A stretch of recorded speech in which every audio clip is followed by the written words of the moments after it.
নমস্কার বন্ধুরা, পল্লী বাংলার পূজা অর্চনায় আপনাদের সবাইকে স্বাগত জানাই। হিন্দু ধর্মে আষাঢ় মাসের পূর্ণিমা তিথিতে পালিত হয় গুরু পূর্ণিমা।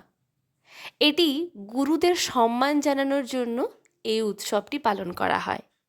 শিষ্যরা তাদের গুরুদের জ্ঞানের প্রতি কৃতজ্ঞতা প্রকাশ করার জন্য গুরু পূর্ণিমা পালন করেন। এই উৎসবটি ব্যাস পূর্ণিমা নামেও পরিচিত, কারণ এটি মহাভারতের রচয়িতা এবং বেদের সংকলক মহর্ষি বেদব্যাসের জন্মদিনের সাথে মিলে যায়। এবছর 2025 সালের গুরু পূর্ণিমার দিনটি হল 25শে আষাঢ় বাংলা ক্যালেন্ডার অনুযায়ী, আর ইংরেজি ক্যালেন্ডার অনুযায়ী 10th জুলাই বৃহস্পতিবার। পূর্ণিমা শুরু হচ্ছে বুধবার রাত্রি থেকে।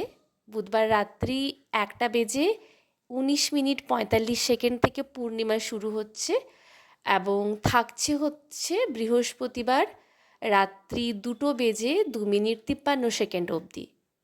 কিন্তু বুধবার রাত্রিরে যেহেতু পূর্ণিমা শুরু হচ্ছে আর বৃহস্পতিবার রাত্রির অবধি থাকছে, সেই জন্য বৃহস্পতিবার দিনটি গুরু পূর্ণিমার দিন হিসেবে পালন করা হবে এবছর। নমস্কার।